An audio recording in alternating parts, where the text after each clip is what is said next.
So I just finished watching the third season of Slasher, and whilst I am aware that there is actually 5 seasons, if you're like me and you live in the UK, then you know that only the first 3 seasons are available on Netflix here, and I know that you can get the fourth and fifth season on Shudder. I believe that's how you pronounce it anyway. That horror movie streaming site. But the reason I haven't really watched them is because I can't get Shudder on my TV, right? And I know that's like a really stupid reason.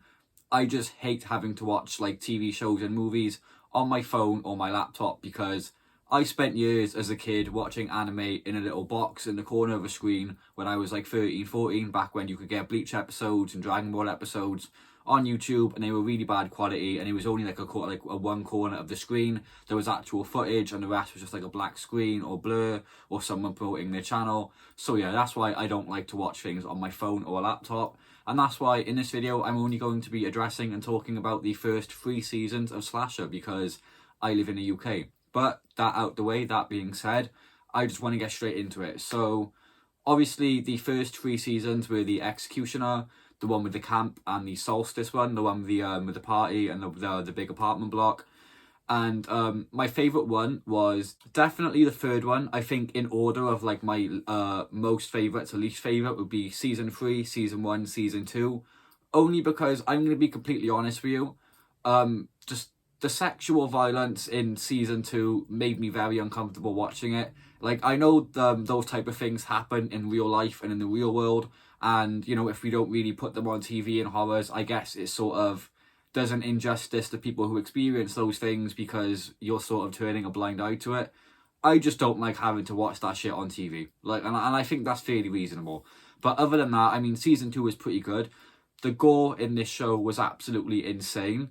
I'd put it on the same level as Saw. In fact, I'd probably say that it's slightly more gory than the Saw franchise, but you can all feel free to disagree with me on that in the comments below. The acting in this show was really good as well. I want to say that the cast did a very good job, and it's the same cast more or less in every single individual season, but obviously they play different characters, different storylines, different plot lines, etc, etc.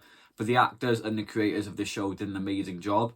I think that my favourite things about this show were, well, number one was that it's the slasher genre, right? So there's no ghosts and ghouls and demons and supernatural shit that you can brush off as number one, not real, would never happen. And number two, well, I'm a human, there's nothing I can do.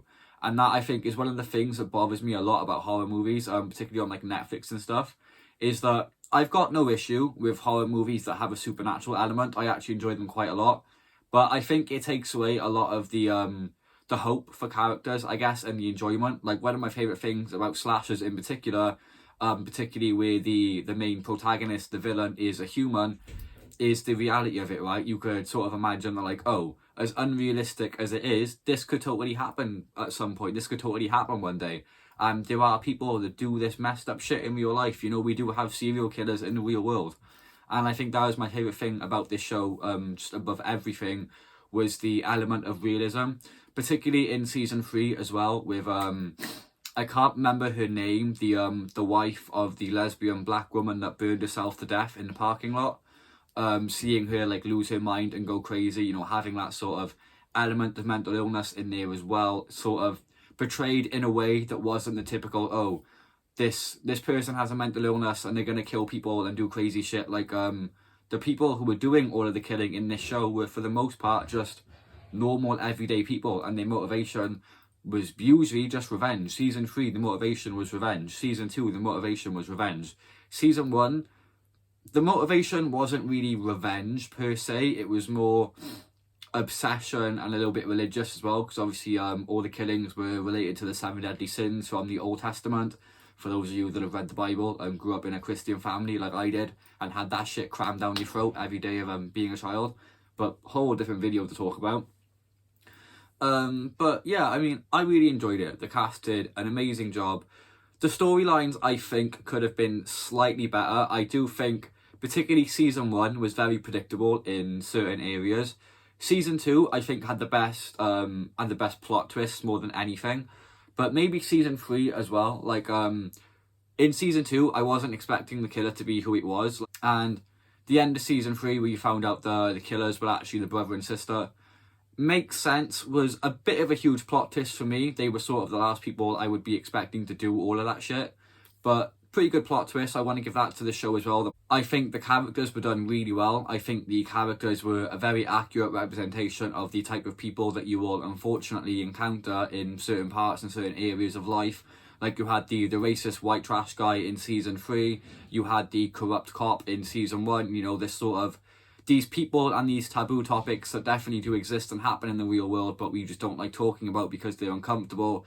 I really appreciate seeing that in the show, the sort of elements of, we don't need all this like demons, ghouls, fake made up bullshit to make a horror show. All we need is just normal everyday people, and it's fucked up and scary enough as it is. I wouldn't say the show was scary necessarily. This was definitely more of a thriller than a horror.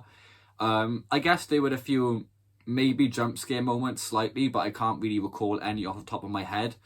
So, but yeah, and I think season 2 in particular with Talvinder and the history of her being murdered, basically, I think it says a lot about the mentality of young people, particularly, you know, back then during when the story actually took place. I believe her death occurred in the 90s or 80s in the TV show in that timeline. And I think, like I said, it says a lot about people, it says a lot about the real world, and it really puts things into perspective. And that was probably my favourite thing about this show, was the real world elements. Like, there was no bullshit, there was no supernatural, there was no made up stuff. It was all just people. All the gore, all the murder, all the violence, all the fucked up stuff, all the mental illness, all this really dark, taboo, awful shit that was in the show was representative of the human species. There was no need to make up a bunch of shit to put in there because humans are fucked up enough, apparently. I think that was my favourite part about this show more than anything. I think the characters were done really, really well. I think the acting was absolutely amazing. The CGI, the special effects, the gore was 10 out of 10 in my opinion. Some of the kill scenes in this were extremely gruesome, but you have to admire the creativity and the work that goes into producing and filming and creating these scenes and then putting them out there for people to watch. Do I recommend this show? 100%. If you're a fan of thrillers, you will love this show. If you're a fan of like horror, not so much thriller, I'm not too sure because there's not really much supernatural, spooky, scary shit in here, so I don't know if you'd enjoy that. If you don't like blood and gore and like guts and all of that, you will not like this show. I don't even recommend you look into it. I don't even recommend you Google it. Never mind actually sit down and watch it. But I mean, all of that being said, I think that's basically it. I mean, I've spoken about the characters a little bit. I think my favourite characters were, I really liked Kit in season 3. Season 3, although he didn't really get much screen time, I suppose, but he was a pretty cool character. The gay man in season 1, I've forgotten his name completely, but the two, not Justin, the one that died first, the other one, I can't remember his name, he was one of my favourite characters. And I think that's pretty much it for like my favourite characters anyway. Those are the ones I can sort of recall off the top of my head. I think Dawn was pretty cool in season 2, although she did 100% deserve to die. They all did, to be fair, for the fucked up shit they did to Talvinder, so my opinion anyway. But yeah, I mean, that pretty much does it for today's video. I hope you all enjoyed. I'm sorry this wasn't really in-depth or really detailed. It's just, this video was just for me to give my thoughts and opinions on Slasher, the first 3 seasons anyway. I would 100% recommend this to any thriller horror fan out there. And yeah, I mean, I appreciate you all watching. Thank you all for watching, and I'll see you all in the next one. This is Toshi, signing out.